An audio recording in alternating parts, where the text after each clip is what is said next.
Hello Pokemon trainers, welcome back to another Pokemon Scarlet and Violet video here on iStarly TV. Today I'm going to show you how to get Chi-Yu, the Fire and Dark type legendary Pokemon in Pokemon Scarlet and Violet, and it's a goldfish Pokemon. It's really interesting and it's also really strong. So the way that you find Chi-Yu is by finding all 8 of its stakes and then going to its shrine to get it. In order to get these legendary Pokemon, you at least need the climbing upgrade on your Koraidon or Miraidon, as some of the stakes are hidden away in locations that you can only get to by climbing. Additionally, this next part is not required, but it'll help you out a lot. If you complete the history class, that is, I believe 6 history classes plus the history final in the academy, you will be able to talk to the professor outside of class a few times, and if you do that, she will actually mark the location of each of these shrines on your map for you, which is pretty helpful, but at the same time, you still have to look for all 8 of the stakes that correspond to each shrine, so it could be more helpful, but either way.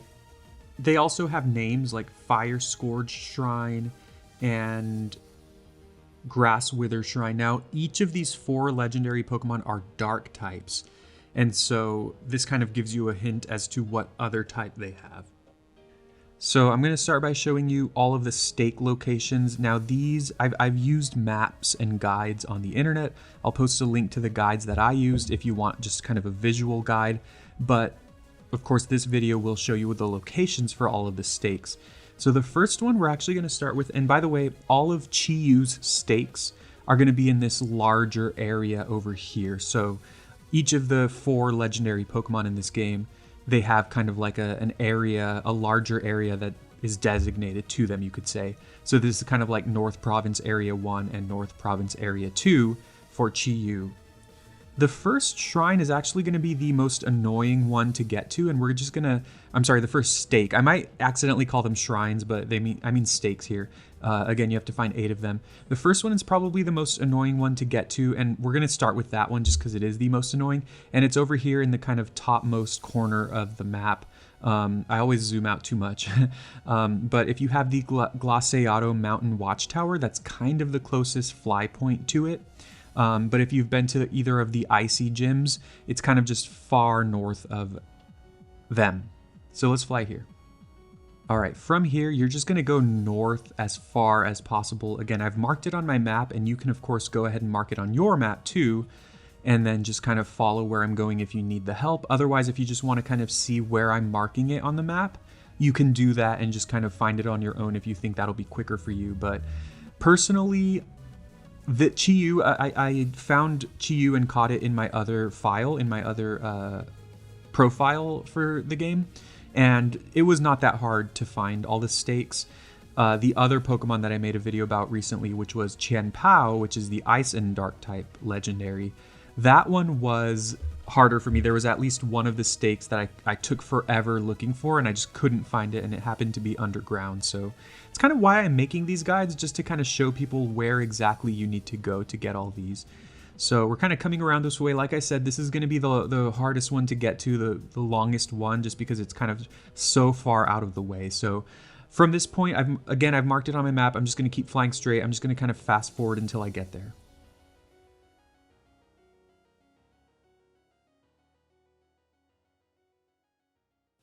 All right, so I'm at the location, and as you can see, I'm just going to pull it up on the map once again, just so you can kind of see the general vicinity where you're going to find this stake, and that is over here, just before you get to the shore in this area of the map, and it's right here. Now, each of the 4 legendary Pokemon has 8 different stakes to find. That's a total of 32 stakes, and each of them has a different corresponding color. So as you can see, Chi-Yu's are blue. So the next one we're going to go ahead and take a look at is the other one that's kind of far out of the way. This one shouldn't be quite as hard to get to though. And that's going to be over here, basically straight south of the Glaciato Gym. And if you see right here, if you zoom in, there's this kind of tiny patch of grass. You're going to set the destination there, and that is where this other stake is located. It looks like Glaceato's gonna be the closest fly point. Actually, no. Maybe right here. No, you know what? I think I am gonna go to Glaceato, and because it's just gonna be straight south from there. And once here, you're just gonna, of course, go straight south, like I said, and eventually we're gonna find it. This one shouldn't be too hard to find either if you found the spot to mark it on your map. I will say, in order to complete these, you probably need at least the climb upgrade on your Koraidon or Miraidon. And what that means is that you are going to have completed the False Dragon Titan, which is actually the most powerful of the Titans. So technically it's supposed to be the last one you encounter. I believe it's going to be approximately level 50.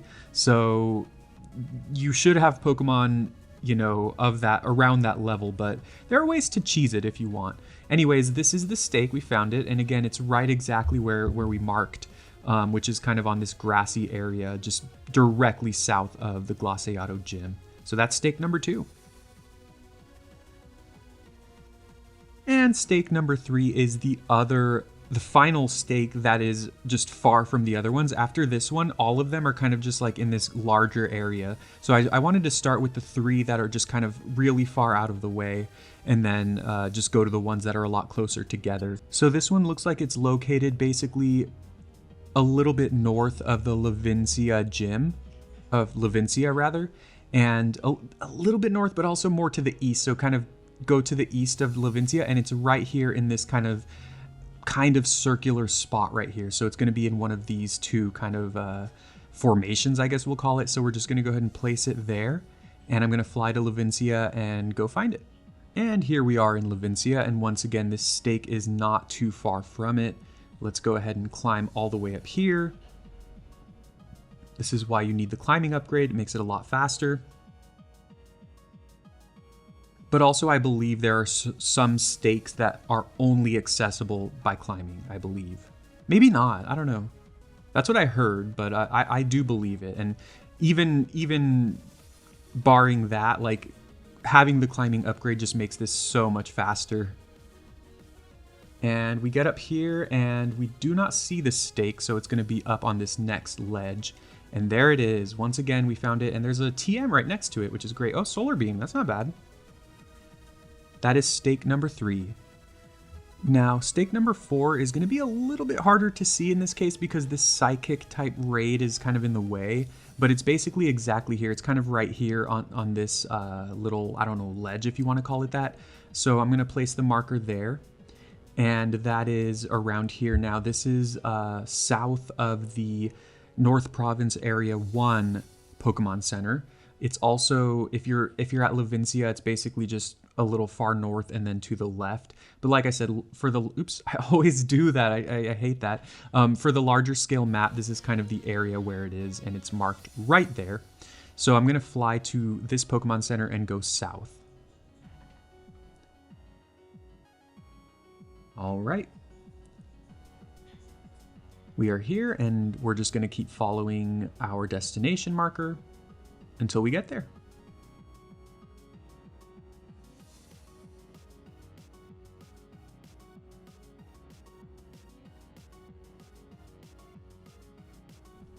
So I was flying down that way, and I think maybe it's a good idea to be on the mountain here just to kind of be safe, but no, I believe it's just directly below me. So basically exactly where I marked it on my map, maybe not 100% exact, but pretty much, right? Our destination is right here, but the stake is of course right here. So it was in the location where I marked it on the map. Hopefully that helped you, and that is stake number 4. Stake number 5 is going to be all the way over here, basically. So I'm going to put it, it looks like there's kind of some ruins around here. I think it's about in this general area. And this is to the far east of where I currently am. This is another one that's kind of out of the way, at least in so far as it's not super close to another Pokemon Center. So what I'm going to do is I'm going to fly here and just kind of fly from there to here. Actually, you know what? Before we get there, what I'm going to do is, I think there's actually a stake pretty close to where I am. When I was looking on the map, I saw it here, and then I saw another stake kind of like up here. So what I thought I would do is towards the end, I would fly here and then just get this one and then come down and get this other one. But I didn't realize how close this one is to this current Pokemon Center. So we're actually going to kind of cut ahead and get this other stake first instead of the one that I marked. And then we'll go back to the one that I marked. So this one looks like it's just in this green area over here.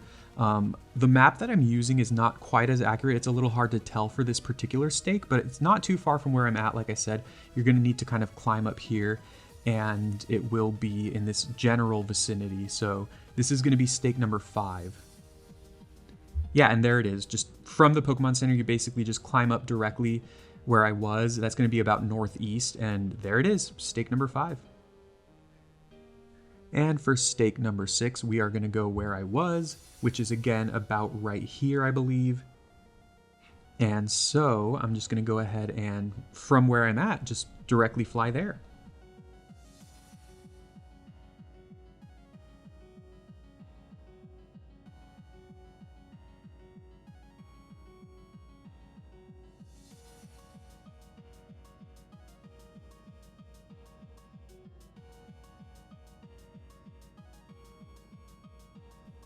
Okay, and I did find it. It's basically down here, so it's kind of hidden in these ruins. But if you're looking on the map in the area where I'm at, you can kind of see. I know it's hard now because my profile icon is there as well as these Pokemon icons, but you can kind of see what looks like ruins there, and so you can kind of basically just place your marker exactly there, and that's where the stake is. So here's stake number 6. Stake number 7 is also a little bit out of the way, but it is just a tiny bit northeast of this Pokemon Center again. So we're kind of backtracking a lot. I wanted to try to do these as efficiently as possible. So once again, we're going to fly to the North Province Area 1 Pokemon Center, and then the 7th stake is going to be just ahead of it. If you look straight ahead of it, there's kind of like what looks like this brown, presumably like a rock formation right here. And that is going to be where stake number 7 is. Now, I'm calling these like stake number 1, stake number 2, stake number 7, etc.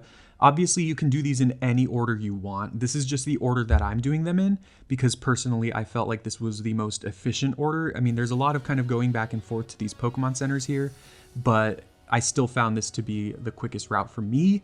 But of course, as long as you're finding all 8 of these stakes, it definitely does not matter what order you're doing them in. So from that Pokemon Center, once again, we're just going to follow our marker on the map.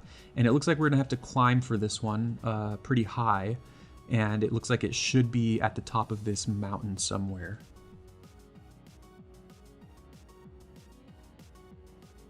And there it is. It's exactly at the very top of this mountain with a Gimmighoul here.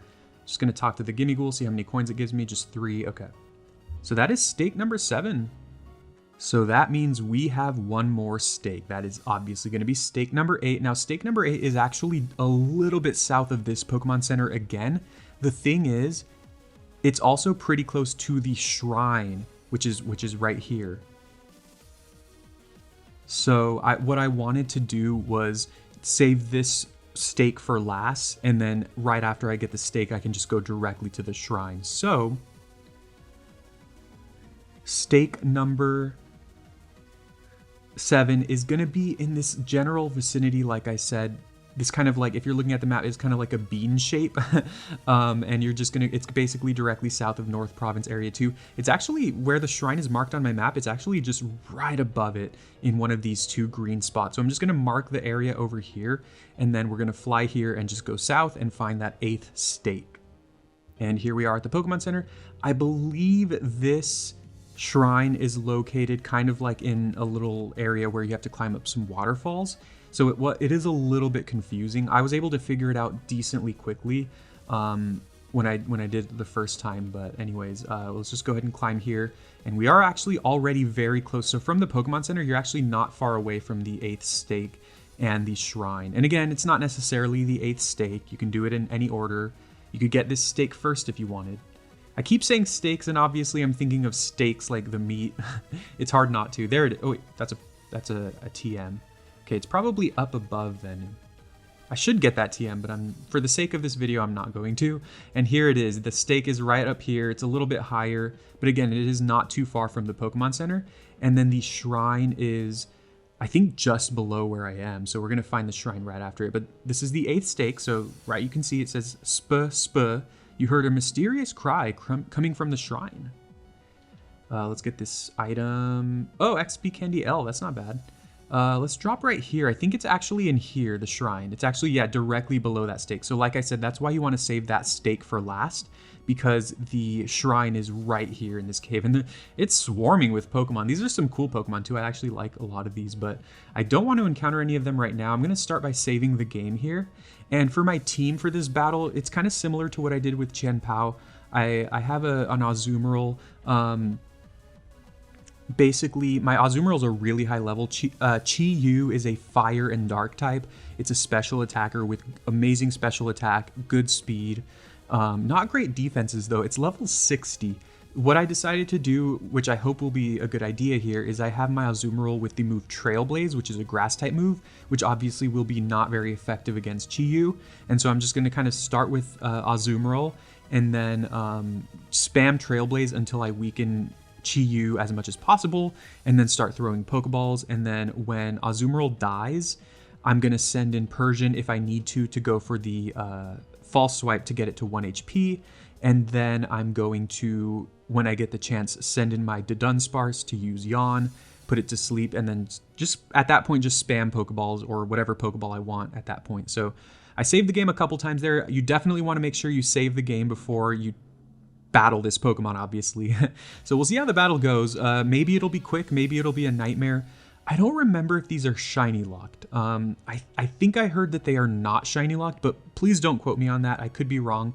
If I find out whether they are or not, I'll post that in the description. But for right now, you can shiny hunt them if you want. I'm not sure if that'll be the case though. It has an ability that weakens my special defense, so that further helps it with its special attack. It does have the move Bounce though, which is pretty annoying because that's just going to make it so that it's going to take it 2 turns to attack you, but 2, when it's up in the air, you actually cannot throw Pokeballs at it. So that's pretty annoying, the fact that it has Bounce. Aside from that, this Pokemon is not that difficult if you have strong enough Pokemon to take it on. Obviously, you're going to want to have Pokemon around level 60 to battle it, just so that you can weaken it as much as possible, but also so that when you're throwing Pokeballs, it's not like wiping through your team, because it is pretty strong. All right, I'm holding a Citrus Berry because I was doing some raids with my level 92 Azumarill, and I was using Belly Drum. Okay, cool, finally. Okay, so that does about half, which is pretty good for us because obviously I don't want to knock it out. And that means if I use, sorry, it does a little less than half, but if I use Trailblaze again, I should get it down to the red, which is great for us. Unless I get a crit, which would be scary, okay. Obviously, that's why you save the game before. I already have one in a Luxury Ball. I'm going to use Repeat Ball. I like catching Pokemon in Pokeballs that kind of complement their colors. I also like Repeat Ball has the little effect where it kind of has the arrows. Oh god, I thought that was going to be the first try. It also has Swagger, so it has Bounce, Swagger, Lava Plume, and Ruination, I believe. Ruination is basically like a dark type Super Fang, or what's the other one from Sun and Moon, the fairy type one, where it always does half of your health. Wow, in the second Pokeball we caught it. Awesome. All right, hopefully you have as good of luck as I do, but like I said, you probably want a status Pokemon, something that can paralyze it or put it to sleep. You want some bulky Pokemon. I'm actually not going to nickname it yet. You want some bulky Pokemon to take its hits, just knowing again that it has fire and flying moves, and then a move that does half of your health.